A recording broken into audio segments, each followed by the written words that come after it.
దగ్గరలో 150 రూపాయలు అడుగుంది నానా 80 కట్టవా కొండ అడుగుందన్న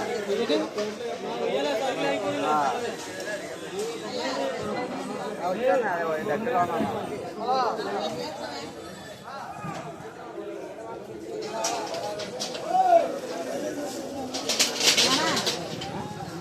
पूरा चाहता है